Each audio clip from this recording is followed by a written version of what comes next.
The pages of Frisbee history keep on turning, and earlier today, the latest chapter greatness was etched in the record books. Tobe Decraene was named 2025 MVP of the Ultimate Frisbee Association. He's the ninth man to win the award, and we welcome you to a very special MVP edition of Live with Lep.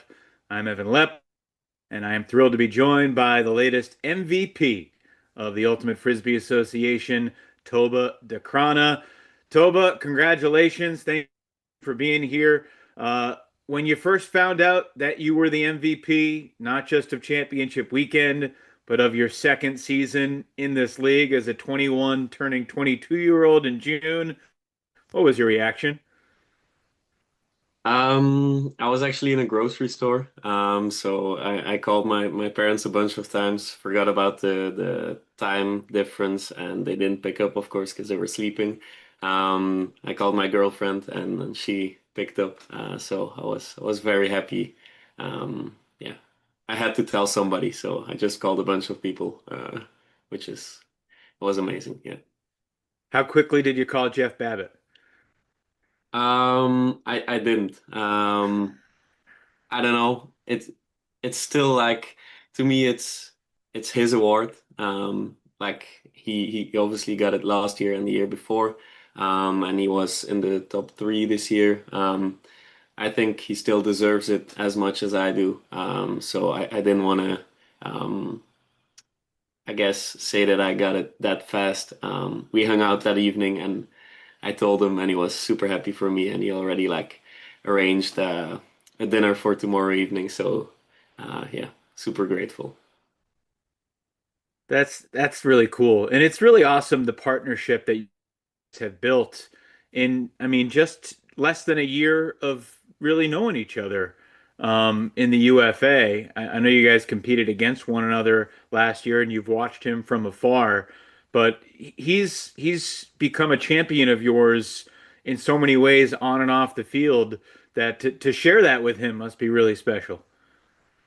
Yeah, it's awesome. Going from like even as far back as like I don't know 8 years watching highlights of him and being like, oh, this guy's insane to competing against him in Montreal in last season to then actually going to tryouts for Dig the club season of Boston and like seeing him playing with him and like him helping me immediately. I was like, damn, this is kind of a cool guy. And then this off season or last off season when everything came together that I was going to be playing with Boston, all of a sudden it became like very surreal. Like, oh, and now I'm actually gonna like be on the field with this guy, and like it's an insane opportunity that I get. So yeah, it's definitely been a journey.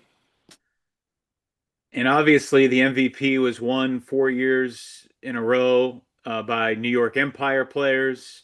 And then Jeff leaves the Empire, goes to Boston. The MVP award goes with him. You become the second member of the Glory. Who knows who else on the Glory could join the MVP conversation, or perhaps it's one of you guys again next year. What was the conversation like when you finally got hold of your parents?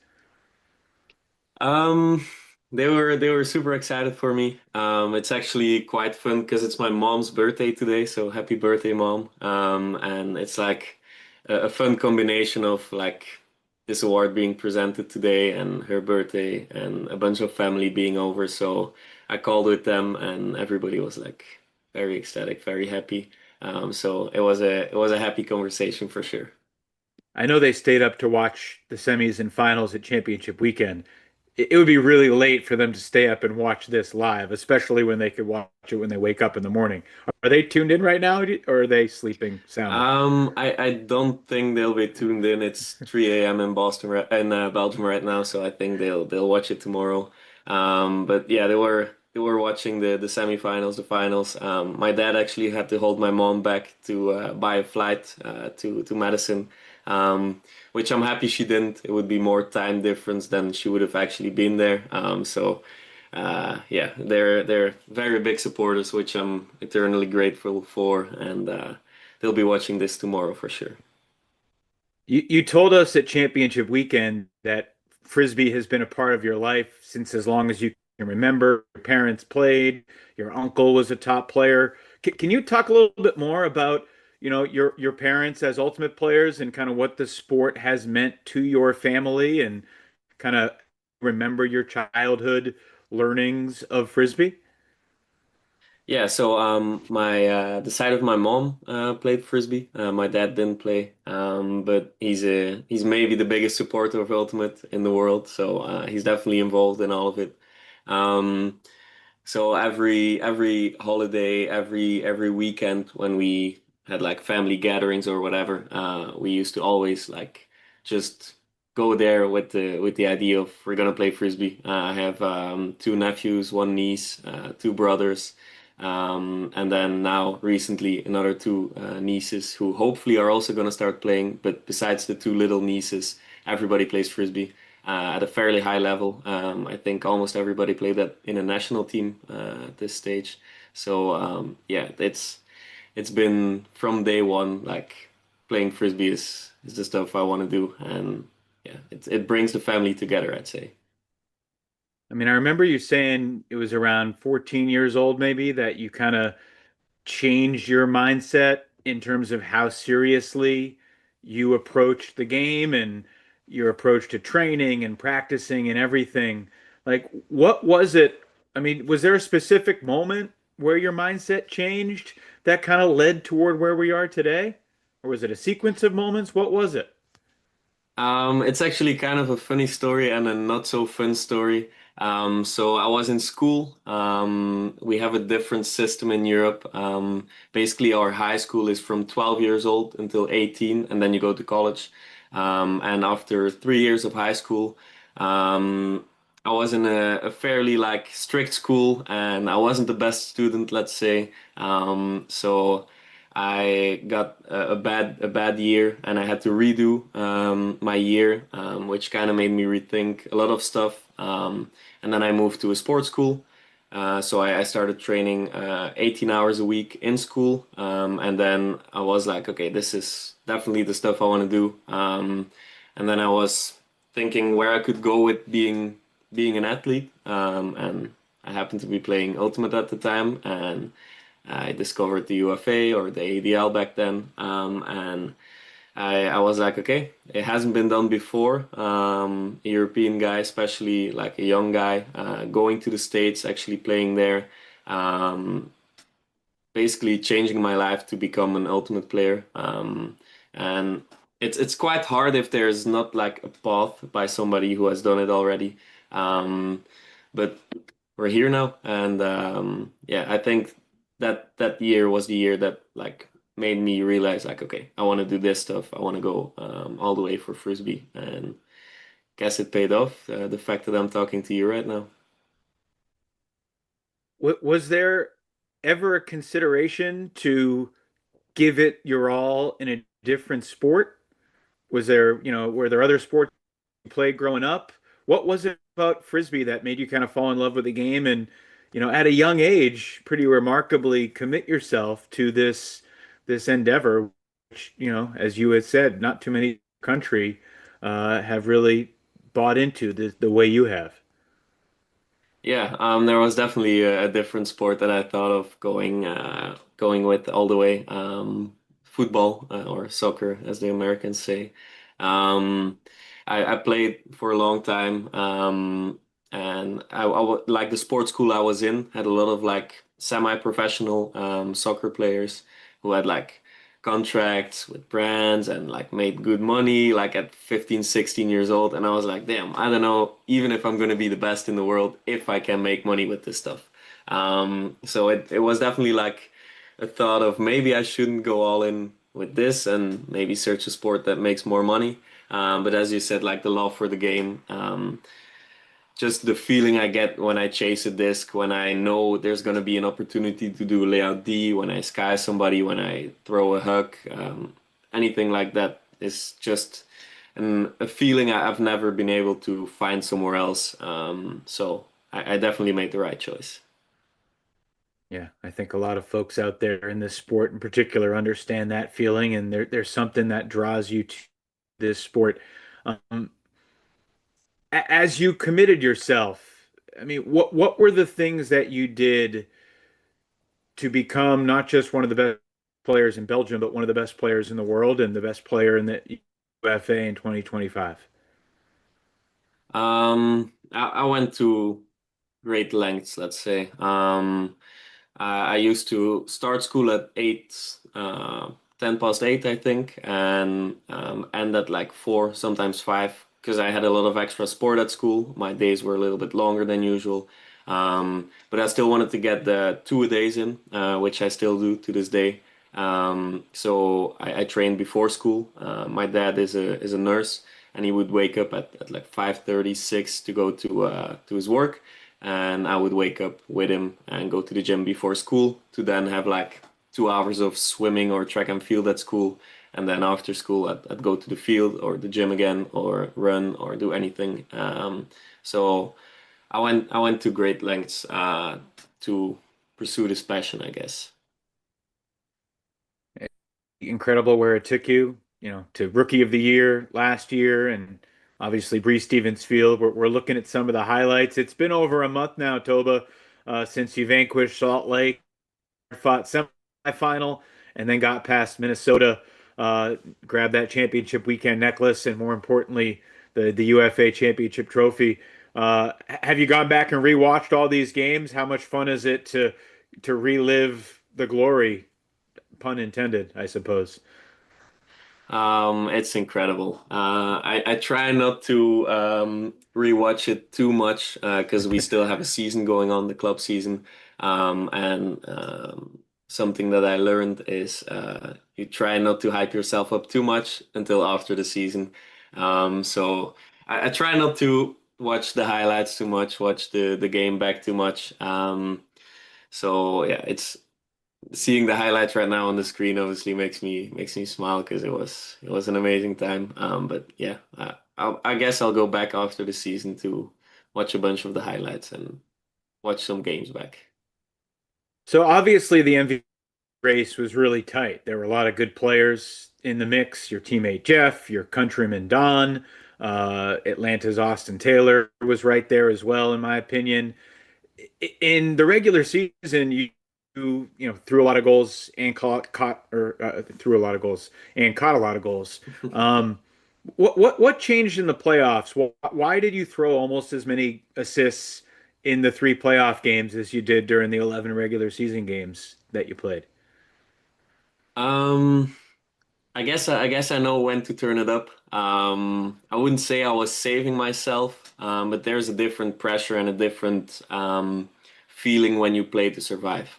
We definitely embrace the mindset of play for another game, play for each other, to be able to have another practice, to be able to have another game, which is kind of a privilege because instead of 12 games this season, we've had 15, I think, Hmm. which is just 3 more days or 3 more games of playing with your friends, practicing hard.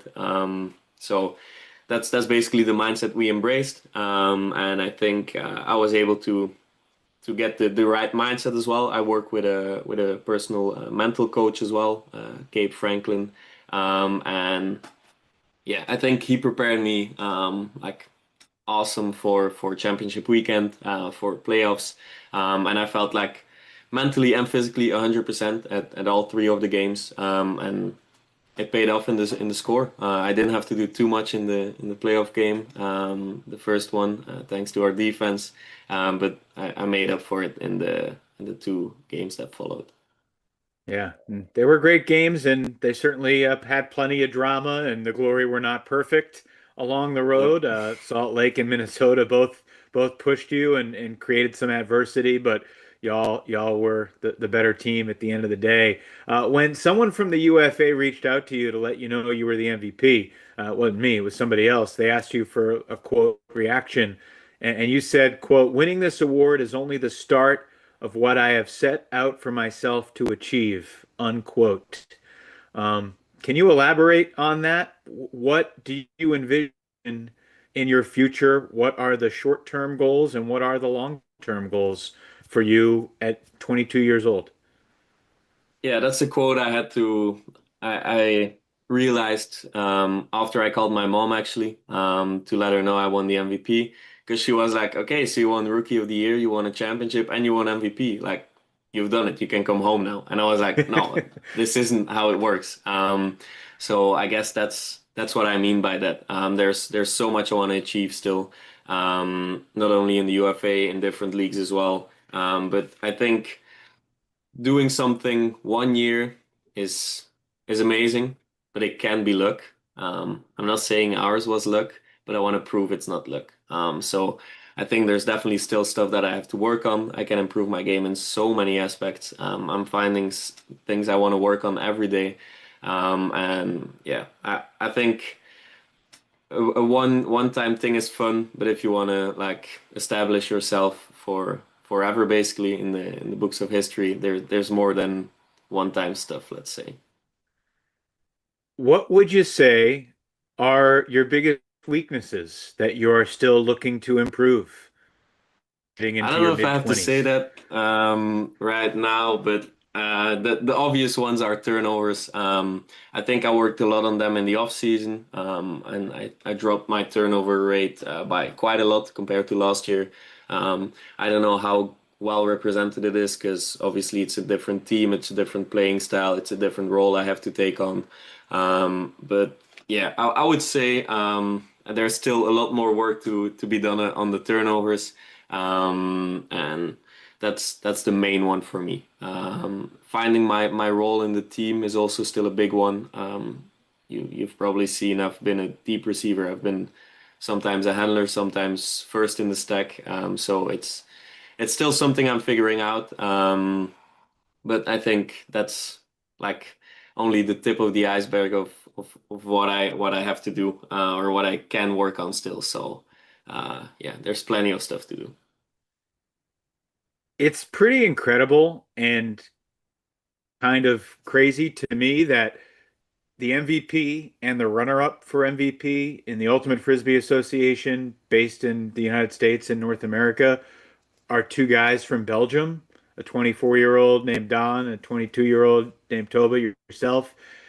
Can you explain how this happened? Is it just a total coincidence that you and Don growing up, not even in the same part of the country, playing for rival teams, kind of committed yourself to being great or pursuing greatness the way you all did and have reached this moment? Is there something else about Belgium and the way you guys train? And like, can you start to explain this to me and everybody else?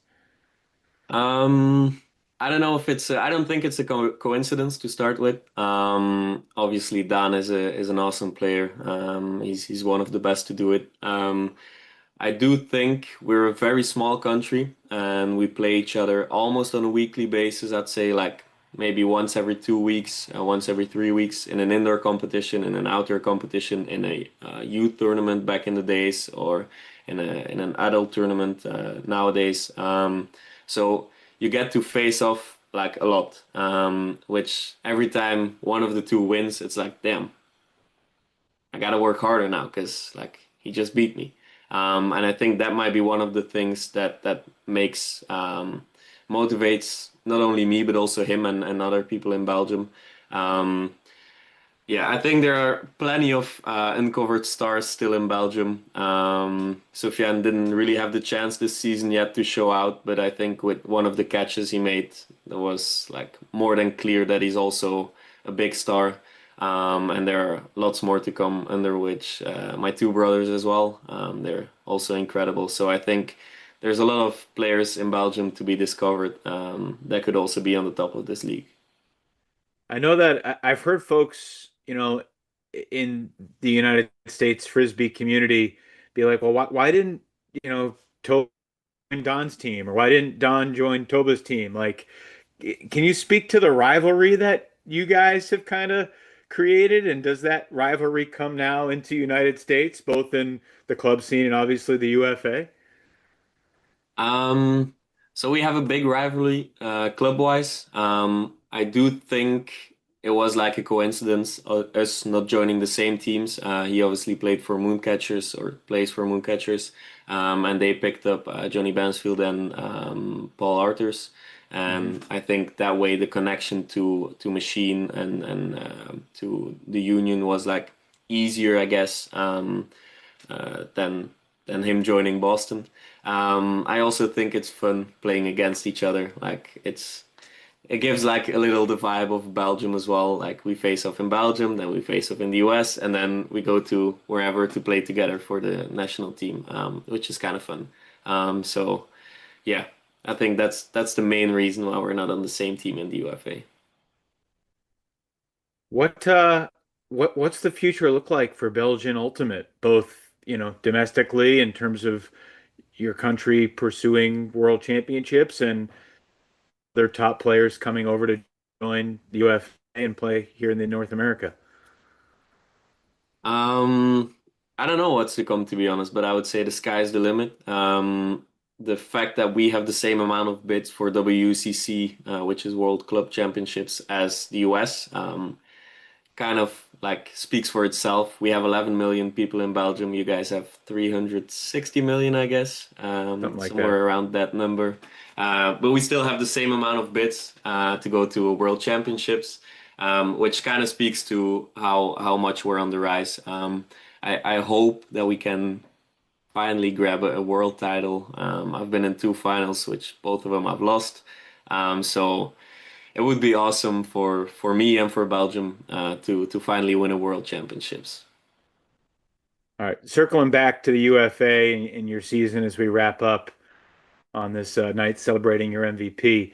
I heard you say to the pod practice guys that the Monday after winning the championship, you were back in the gym benching 225 and back to work. Like, was it hard to get back to work that quickly after having less than 48 hours to kind of soak in the championship? No, it wasn't that hard. It's something I've been doing my whole life. Like if something good happens, enjoy it and then train. If something bad happens, fine, train. So I think it's more like second nature. So yeah, benching 225 was the fun part. Like I like to make my trainings a little more fun after I win something. So I was doing a bunch of fun exercises, I guess. And yeah, that's my way of celebrating, I guess, which is probably not the way a lot of people would celebrate, but that's how I do it. Is to ask, how do you yourself when you're angry about something and go through a workout that you know is going to be not so pleasant? What do you do? Um, well, sometimes I go for field workouts, let's say, and if I'm not pleased with the way I played or I feel like I wasn't performing at the level I should be performing, I'll do stuff where I don't know the amount of repetitions I'm gonna do. So let's say shuttle runs. I'll keep running, and if I still feel bad, I'll do another one, and if I still feel bad, I'll do one more until I feel like I've really pushed deep, and that sort of like helps me to process a loss, I'd say. So those ones are definitely the tough ones. I'd much rather be benching 225 out there. I gotcha. Um, Championship. What do you remember from that Saturday night, the celebration with the teammates, just that whole experience? I feel like, you know, people probably haven't gotten to hear just what that was like for you and what do you remember most from that night and that weekend? Yeah, it was a crazy feeling to be honest. We've worked so much again with my mental coach Gabe Franklin on performance and how I want to mentally prepare, and all of a sudden like it was something that I haven't experienced before. Like everything I've worked for sort of ends, but in a good way. So it was a very surreal feeling. And yeah, we just ate some pizza. A lot of people drank. I don't drink, so I just enjoyed it with the guys with a virgin cocktail. And yeah, it was an awesome time. We had a lot of fun. We were in the, I don't know if it was scheduled that way, but we were all in the same hotel as all the other teams. Um, so we were celebrating, yeah, a little bit too loud maybe to make sure they heard us. So that was fun. I really enjoyed the celebration. Um, we had to get up for an early flight the next day, so it wasn't too late. But yeah, it was super surreal. It was honestly amazing. Sure, everybody on the team was euphoric and just thrilled in their own way. Who was the loudest in the celebration, Toba? I'd say definitely our head coach, Sam, was going crazy, let's say. I need more. Tell me more. What was he like? I don't see him as that type of outgoing guy. He's usually pretty locked in. Yeah, yeah. It wasn't Sam Lehman. It was Sam Rosenthal. Sure. He was hugging everybody, screaming every once in a while, having a lot of drinks, which is totally understandable. It was an awesome night. So yeah, I'll leave it at that. Fair enough. You've got this under your belt. You're just 22. I mean, as you think about looking ahead to next year and the target being on y'all's backs, and I'm sure you'll lose some players, but my understanding is, and look, I thought you were committed to the Royale for 2025. Things changed. You're with the Glory, but my understanding is you're committed to the Glory for 2026 and running it back with Jeff and everyone else. What are you most looking forward to about, the season that's still a good 7 months away? Yeah, it's early to think about next season, but of course it's already there in the back of our minds. There's this quote, the wolf on top or the wolf climbing the mountain is always more hungry than the wolf on top. I'd love to change it, and I'd love to be the hungry wolf on top of the mountain and see how we can fight off the other ones. So we'll see what happens. I'm hungry for more, and I think pretty much everybody on the team is hungry for more. Of course, we're gonna be having targets on our back, but I think that's the way we like it. So I'm more than excited for it.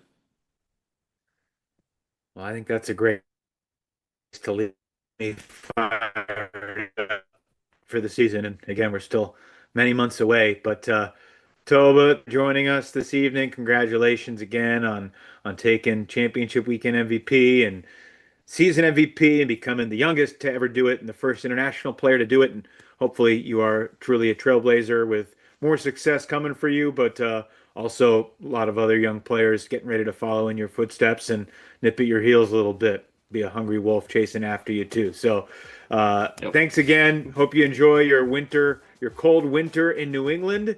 And we look forward to seeing you in 2026 as you try to go back to back. Thank you, Evan. That's Tobe Decraene. I am Evan Lepler. Thanks to those who tuned in. Our thanks to producer Luke Johnson for running the controls. And yeah, countdown to 2026 is on.